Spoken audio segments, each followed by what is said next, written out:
Bem, estamos de volta para este último bloco para a gente falar mais um pouco sobre as doenças que acometem as crianças neste período de inverno. Doutor Evandro, e a asma? Afinal, o que é asma? Qual é o fator causal da asma? Qual é a faixa etária que mais é acometida as crianças com asma? Bom, a asma é uma doença inflamatória das vias aéreas, né? Não é uma doença pulmonar, né? É uma doença das vias aéreas. As vias aéreas são esses tubos que levam o ar para dentro do pulmão, que são os brônquios, por isso também é chamado de bronquite, porque é uma inflamação do brônquio. Toda asma é uma bronquite, mas nem toda bronquite é uma asma, né? Então as pessoas têm medo da palavra asma, porque acham que asma não tem cura. Não, realmente não tem cura, né? Mas tem controle. Asma, eu digo para as mães, o teu filho, ele não é doente. Existe uma plantinha, que eu acho que o senhor conhece, chama-se Não Me Toque, que é uma florzinha que vem no jardim. Isso. E quando a gente toca nela, ela se fecha. Se fecha. Eu digo assim, eu digo para as mães, o teu filho, ele é essa flor. Ele não é doente, ele é sensível. Quando o frio aumenta, o pulmão dele, não o pulmão, a via aérea dele se fecha. Então é isso que acontece com a asma. Há um estreitamento das vias aéreas, uma doença inflamatória do tubo das vias aéreas, que é o brônquio, uma inflamação chamada bronquite, e que leva ele a ter essa tosse, essa falta de ar, e esse quadro clínico, que é uma doença que temos aí hoje, 20% da população são acometidas. Na infância, ela se manifesta a partir de qualquer idade, às vezes começa antes dos 2 anos de idade com uma bronquiolite, nem toda bronquiolite vai virar uma asma, mas ali tem muita criança que vai ser um asmático no futuro, principalmente se a gente tem uma história na família. O pai, a mãe, o avô, dermatite atópica, rinite. Aí quando essa criança começa a chiar, a chia é o sintoma, né? O chiado é um sintoma da asma. Então quando essa criança começa a chiar de forma repetitiva, a gente já se prepara que ela pode ter asma. Mas não deve ficar com medo da palavra asma. Aí eles querem, não, doutor, mas não é asma, é bronquite. Bom, não tem problema, às vezes eles têm medo dessa fonética asma, como se fosse uma coisa incurável. Mas tem controle. E a asma pode complicar?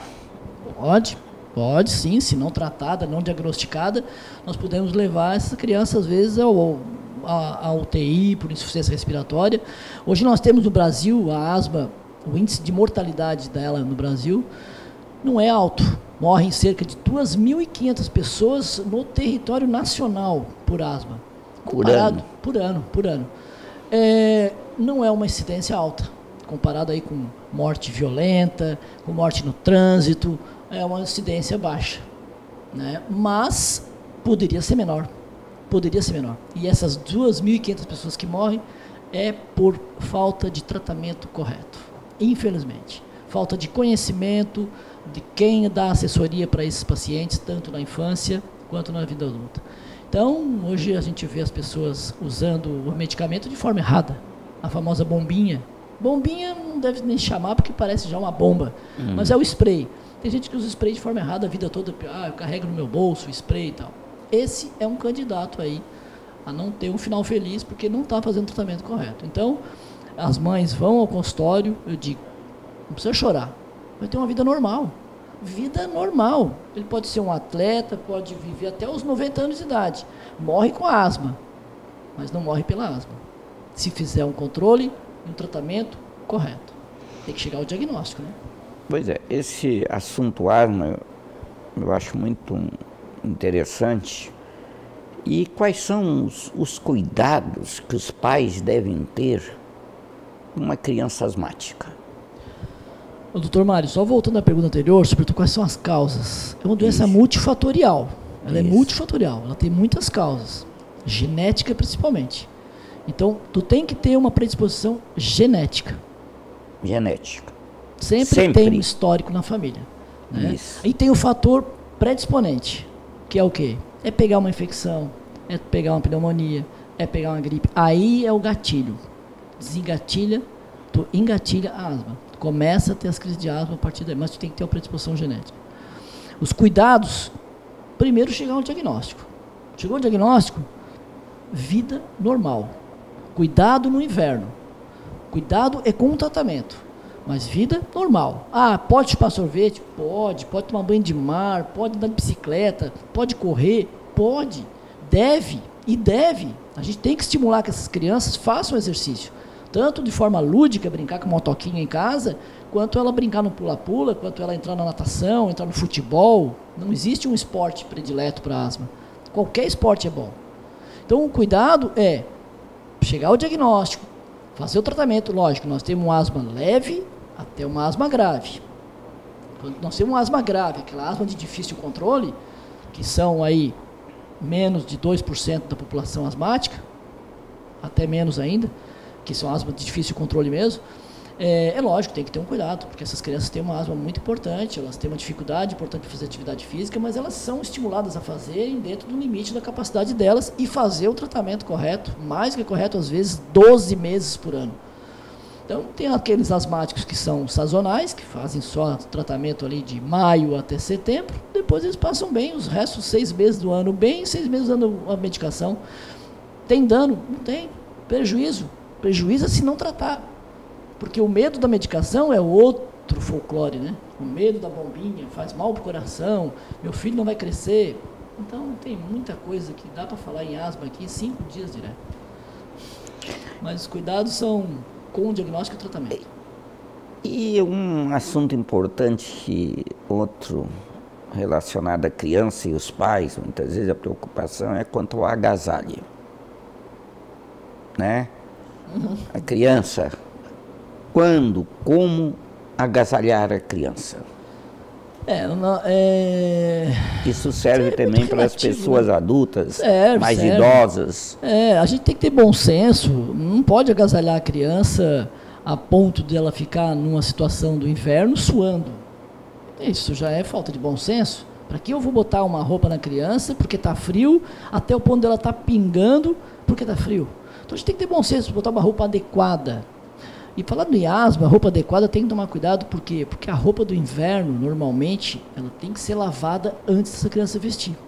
Porque ela vem com aquele cheiro do guarda-roupa, ela vem com aquele cheiro do mofo, e aí pode desencadear a crise de asma. Mas a doença, doutor Mário, ela não vem em nós pelo chuveiro, ela não vem pelo ar-condicionado, ela não vem pelo ventilador, e nem vem porque eu estou sem camisa. Ela vem através da via aérea, através da minha respiração, de eu entrar em contato com outra pessoa que esteja transmitindo para mim a doença, um vírus, uma bactéria.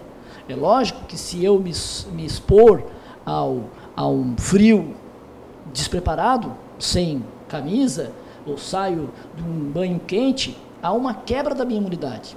Naquele momento a gente sai e começa a espirrar, o nariz começa a correr. O que acontece nesse momento aí?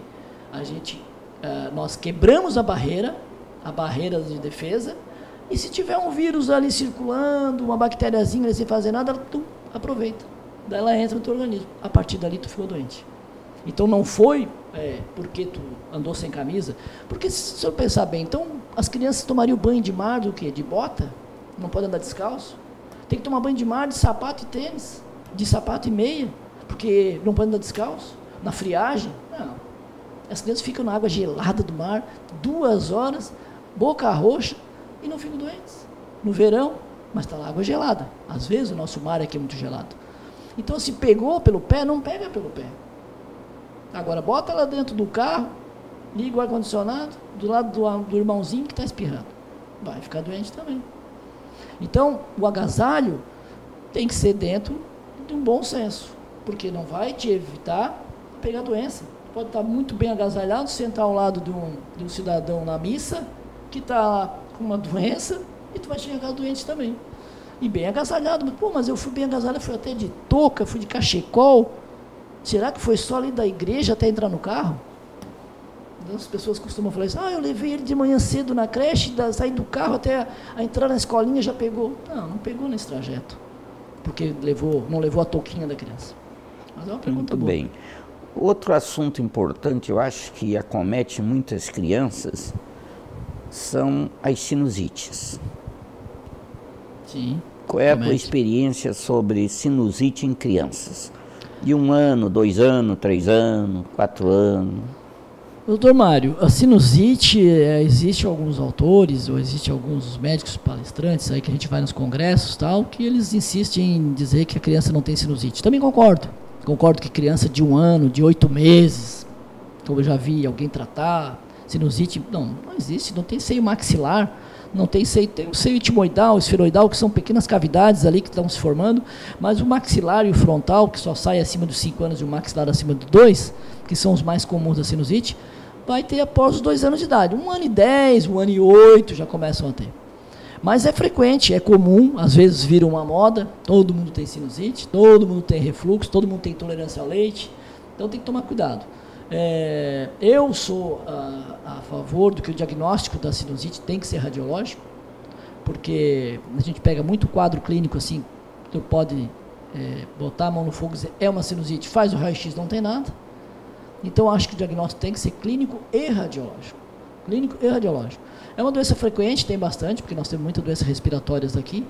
E quem tem asma, quem tem rinite, também favorece esse tipo de infecção, abre a porta também para fazer muita sinusite. Mas tem. Às vezes, uma criança de 1 ano, 1 ano e 3 meses, ela não tem uma sinusite, mas ela tem uma adenoidite, ela tem uma infecção das vias aéreas superiores, que ficam aqui nessa região posterior do nariz, e ela faz uma inflamação ali, tem secreção, tem o catarro, e às vezes é obrigada mesmo a usar um antibiótico, porque se ela tivesse seios da face, ela faria uma sinusite. Como ela não tem, ela faz essa infecção de vias aéreas que merece às vezes tomar um antibiótico também. Isso fica a critério, isso é uma coisa muito específica, tem que saber, olhar, examinar a criança e não de imediato dar um antibiótico, mas espera, manda retornar, se não melhorar, às vezes tem que dar. Agora, acima de 2 anos, faz o raio-x, tem um velamento ali, tem uma sinusite. É viral ou é bacteriano? Aí está o grande dilema. Aí está o grande problema. Não tem como nós não temos um laboratório que possa nos dar uma coleta rápida ali e fazer a diferença daquela secreção, se ela é viral ou bacteriana. Mas está com febre, está prostrada, tosse a noite inteira, já vem há semanas sofrendo. Com secreção amarelada, esvaziada. Exatamente, tosse a noite inteira, aí tem que pensar na sinusite sim e confirmar pelo raio-x. Evandro, outro assunto importante, assim, um sintoma que a gente vê com frequência é tosse em criança. Qual é a importância, assim, para os pais, a tosse seca e a tosse produtiva? Aquela tosse produtiva é aquela com secreção. O que na sua experiência, poderia esclarecer para os pais sobre a tosse? Para mim não é só a experiência, como também é um desafio. Porque eu sou conhecido como o homem da tosse, então quando aparece tosse no meu consultório, eu tenho que dar um jeito naquela tosse. E para mim é um desafio, eu não descanso enquanto eu não souber ouvir da mãe que ela melhorou. Então tosse existe várias causas, muitas causas. Tosse seca normalmente está associado a um quadro asmatiforme, pode estar associado a um quadro alérgico, pode estar associado a uma sinusite, pode estar associado a uma pneumonia, não pode descartar. Né? E a tosse produtiva, essa tosse que tem catarro, que é a mais comum, né, é muito mais provável estar ligado a um quadro de infecção por vírus, por exemplo. Na gripe. Na gripe tu tem aquela secreção, tu tem catarro, tu tem aquela tosse produtiva. Então essa é a tosse mais comum dos consultórios médicos, né? É uma causa importante de ida ao pronto atendimento.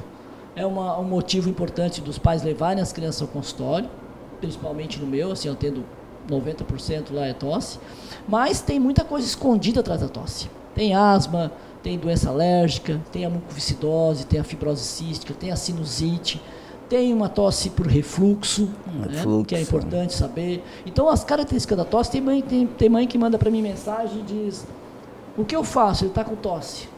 Pô, tosse é a mesma coisa que febre, existem várias causas. Não existe um xarope só para todas as tosses. Cada tipo de tosse existe uma causa e para cada causa existe um tratamento. Muito bem. Felizmente nós estamos chegando ao final do programa. Eu acho que foi muito esclarecedor. Em breve o Dr. Evandro retorna aqui para a gente continuar um bate-papo sobre esses pequeninos. E deixo a palavra ao Dr. Evandro, quando ele quiser, pode retornar ao programa Saúde em Foco na TV Tubá. Com certeza, estou à disposição agora que o assunto estava ficando bom. Gosto muito de tratar asma.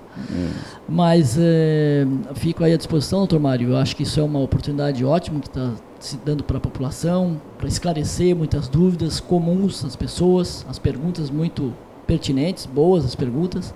Então, acho que esclareceu bastante coisa e estarei aí disponível e à disposição da TV Tubá para novos bate-papos. Muito bem. Muito obrigado. Até breve.